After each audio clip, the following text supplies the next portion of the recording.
evening and welcome to News and Views on Irish Web TV. Well, if you've been travelling around Cavan town lately, you will see posters up to tell you about Cavan's military and historical event.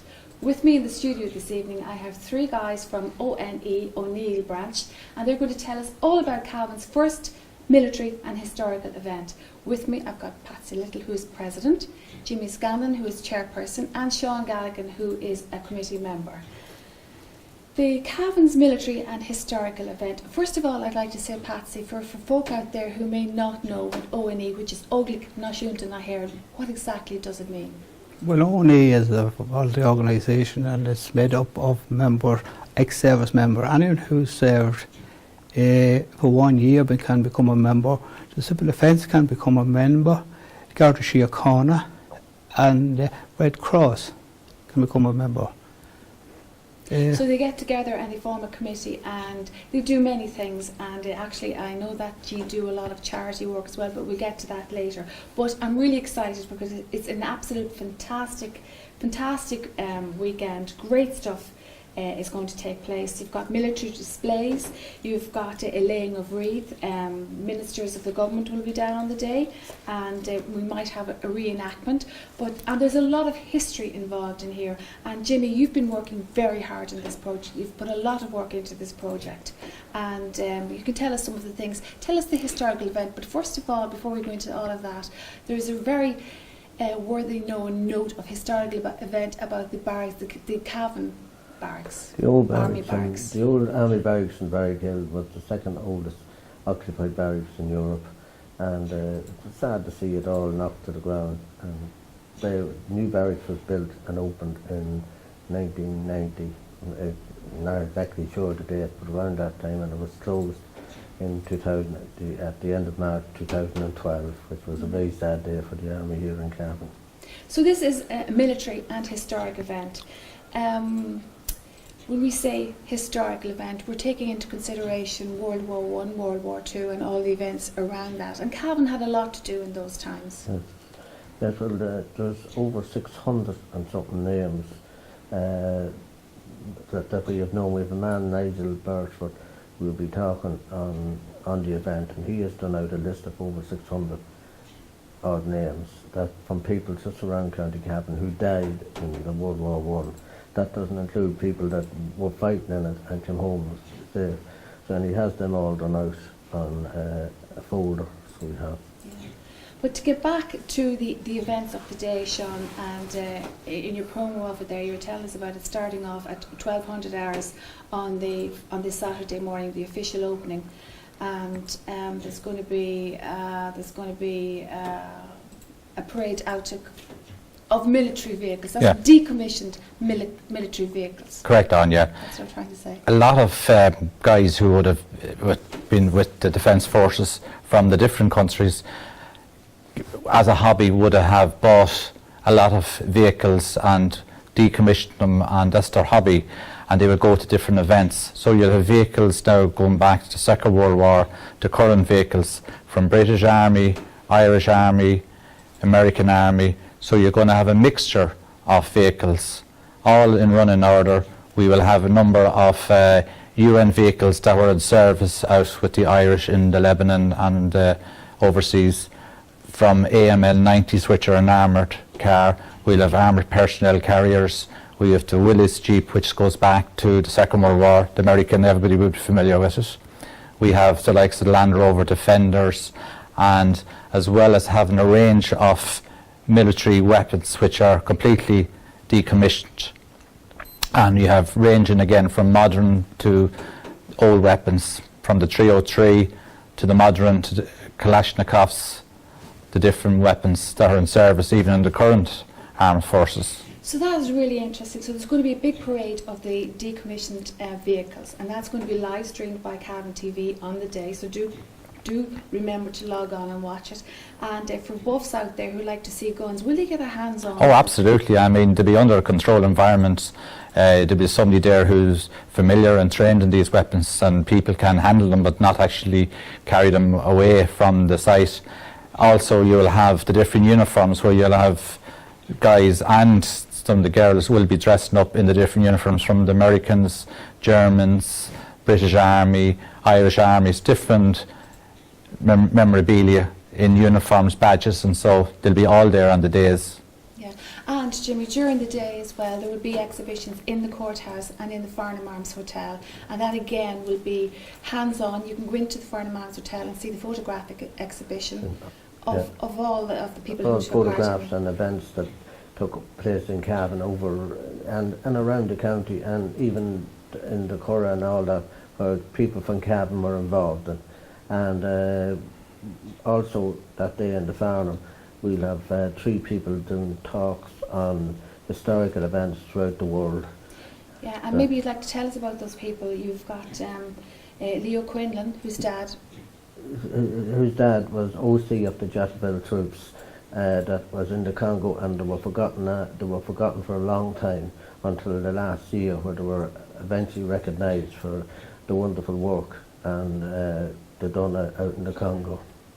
And of course he will be giving a talk on that. On his father's view. He has his father's diaries, and he'll be giving a talk from his father's views and from what diaries his father made of the events that happened. And of course, folk, we'd like to say as well that all of these talks, all of the exhibitions and all of the exhibitions around the town are admission free.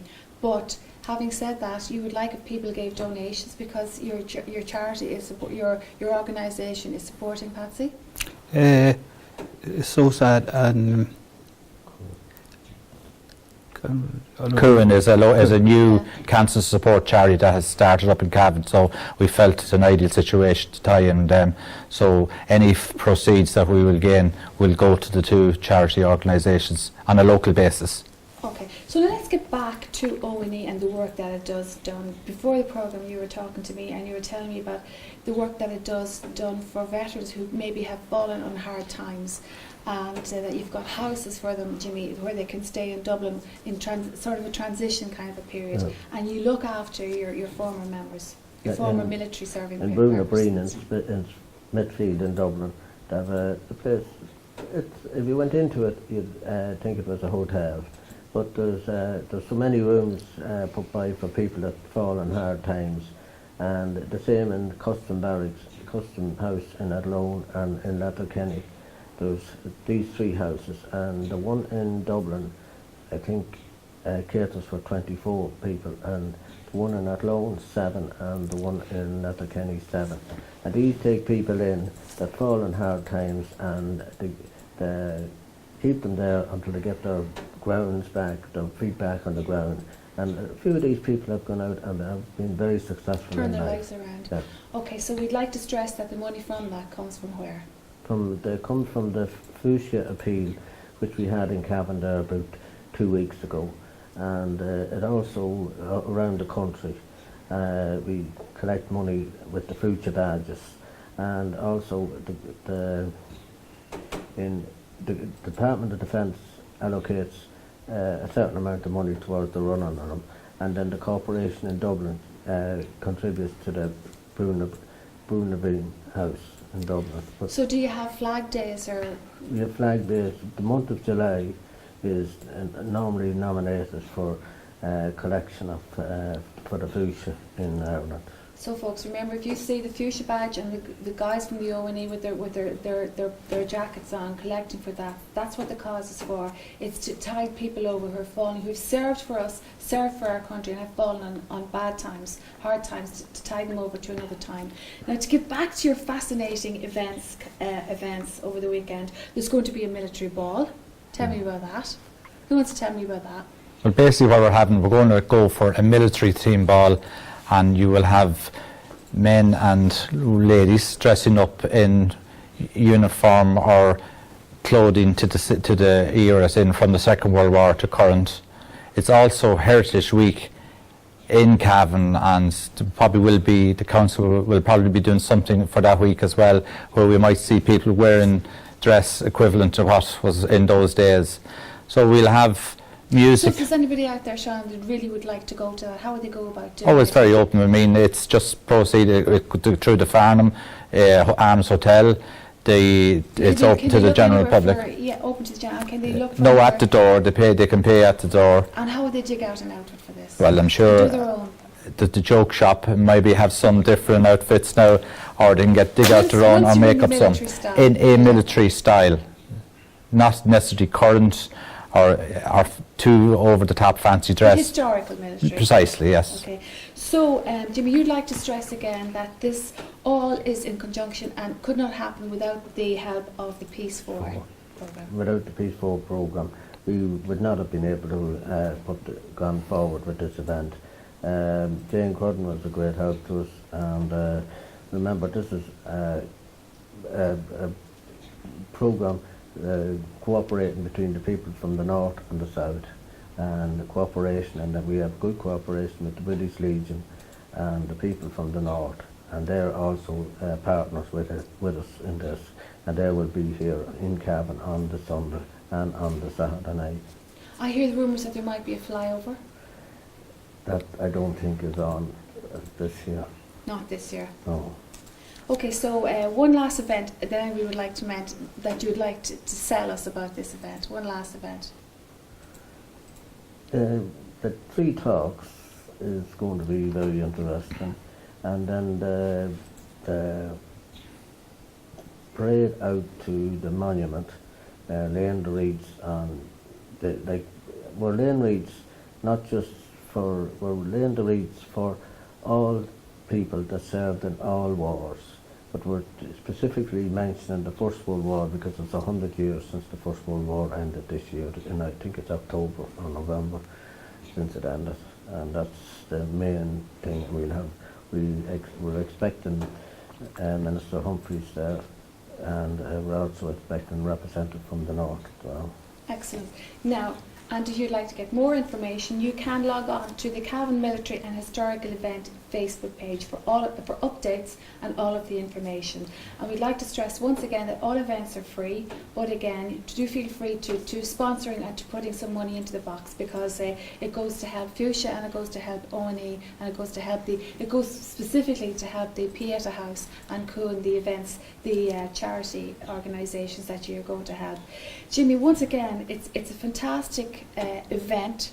There's loads of things on, and you really have put a lot of work into it, because we've been to your meetings, you've put a lot of work in. We'd like to see as many people as possible to go to this, and don't say, why didn't we know about that before it happened? It's on, folks. Log on to their Facebook page, Cavan Military and Historical Event. See the events, see exactly when they're going on, and of course it will be live streamed on Cavan TV.